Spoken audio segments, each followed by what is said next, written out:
Olá, pessoal, boa tarde. Tudo bem? Aqui é Fábio Pirajá, do Projeto Memória Capixaba. Estamos juntos mais uma vez nessa quinta-feira, dia 12 de janeiro de 2023, verão, muito calor.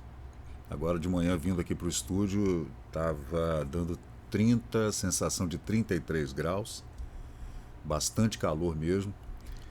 E o verão tá bombando, né? Férias escolares, né? Tem muita gente aí turistando, Guarapari lotada, Nova Almeida, Guriri, Marataízes, Itapemirim, Santa Cruz, Aracruz, né, Itaúnas. Nossos balneários estão lotados realmente. Tem muita gente que vai para as montanhas também, né? Tem gente que prefere o clima da montanha. Por exemplo, agora, eu estava olhando mais cedo, quando eu estava vindo para cá, estava 29 graus aqui na ilha e em Pedra Azul, mais ou menos a 2 horas de viagem, estava 20 graus. Então, agora está 32 aqui em Vitória, sensação de 36, olha o calor. Fui lá embaixo agora, muito quente. E em Pedra Azul agora está 23 graus com sensação de 24. Clima tranquilo, à noite faz 20, 19 no verão. No verão, né? E hoje eu vou trazer para vocês aqui um assunto, mais uma vez, né, o assunto do contestado de Minas com o Espírito Santo, a matéria que saiu na revista O Cruzeiro. É claro que eu não vou ler toda a matéria porque ela é bem grande. A matéria é de 1948, contestado Serenidade Sem Limites, é o nome da matéria, escrita por Álvares da Silva. É a segunda parte, né, de uma série chamada Um Novo Contestado. O jornalista esteve aqui e também em Minas, fez essa matéria nas duas cidades limítrofes ali, entre Minas e Espírito Santo.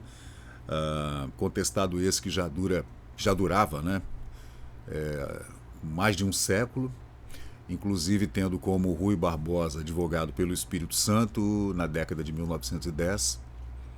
É uma história muito interessante que teve algumas rusgas, batalhas entre fazendeiros, políticos, o exército foi chamado, polícia, teve muito problema ali, especialmente entre os anos 1940, 50 e 60, e depois foi assinado um acordo e esse contestado entre Minas e Espírito Santo terminou. Terminou bem, né? Depois de muitos anos, né? Muitas décadas. E na matéria está escrito que, pelo que pudemos estudar e observar, Minas e os mineiros possuem motivos para desconhecer a existência da nova questão de limites com o Espírito Santo, principalmente nos termos em que foi agitada nos últimos tempos. Para o governo e para os estudiosos, trata-se de um caso passado e julgado, realmente sacramentado em letra da lei. Nota-se apenas ligeira sensação de desagrado, muito natural, diante a reviviscência de uma controvérsia arbitrada em 1934. Você vê? Perdão, arbitrada há 34 anos atrás. A gente está falando, então, exatamente desse julgamento feito com a participação de Rui Barbosa como advogado capixaba, do Espírito Santo, perdão. Então, 1948, 34 anos antes, né, exatamente esse período mesmo, entre 1900 e 1910, mais ou menos. Para essa reportagem, foi-nos facultada uma comprovação exaustiva através de documentos, declarações e depoimentos categorizados. Por ele se conclui que Minas não quer e jamais quis tomar terras do Espírito Santo.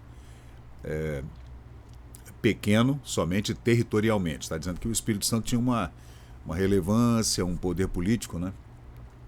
Que a gente é pequeno só no território. Exemplo de fraternidade, deseja manter apenas o que lhe pertence, falando de Minas, né?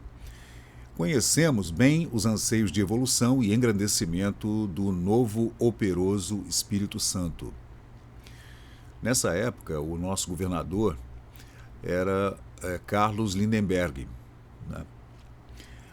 O Cruzeiro deseja servir por igual a mineiros e espírito-santenses, de modo que, em atenção às suscetibilidades capixabas tidas em alta conta pelo autor mineiro deste texto, fique entendido que essa reportagem procura resumir a história sobre o ponto de vista de Minas, não pelo ponto de vista de Minas, porque tudo é Brasil, né? Belo Horizonte, maio de 1948. A verdade histórica testemunha e ensina que não existe mais zona litigiosa nas zonas montanhosas com quaisquer vizinhos de Minas Gerais, né? Unidade Mediterrânea, Minas cerca-se de Bahia, Espírito Santo, Rio de Janeiro, São Paulo e Goiás, além de pequeno vis-a-vis com Mato Grosso. Ora, por ser Estado central, havia, é claro, mais fronteiras para demarcar. Consciosos e ciosos por tradição secular da sua terra, do seu patrimônio, da sua jurisdição, da sua vocação administrativa manifestada muito cedo, trataram os mineiros desde logo do problema das divisas, lá no século XVIII, né, por ocasião das minas de ouro, lá nas Minas Gerais, quando o Brasil ainda era colônia portuguesa, né? Iniciadas as negociações, foram dirimidos os pontos controversos, promovidos e assinados acordos. Da parte que nos interessa, o Espírito Santo vem em primeiro lugar. Essa matéria está na revista O Cruzeiro, chama-se Serenidade Sem Limites, ali na Biblioteca Nacional. É uma matéria grande, extensa, muita fotografia, vocês estão vendo aí, né? Muitas fotos. E essa é a capa da matéria, com reportagem do jornalista Álvares da Silva. Aí tem as viagens que ele fez, muitas fotografias, mapas.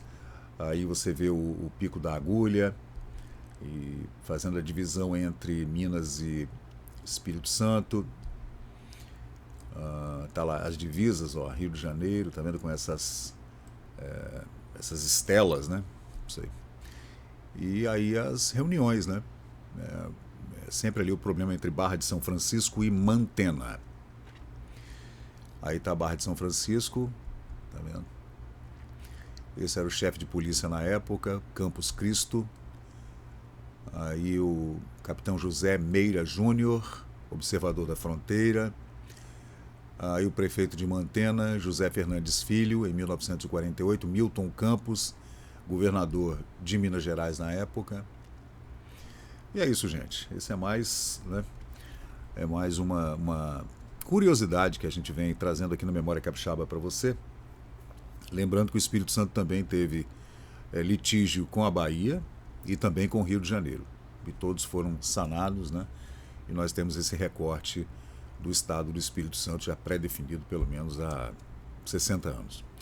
É isso, gente. Esse é o Memória Capixaba. Eu sou o Fábio Pirajá e a gente volta numa próxima oportunidade com outras curiosidades aqui acerca do nosso estado e da nossa história. Valeu, obrigado, até a próxima.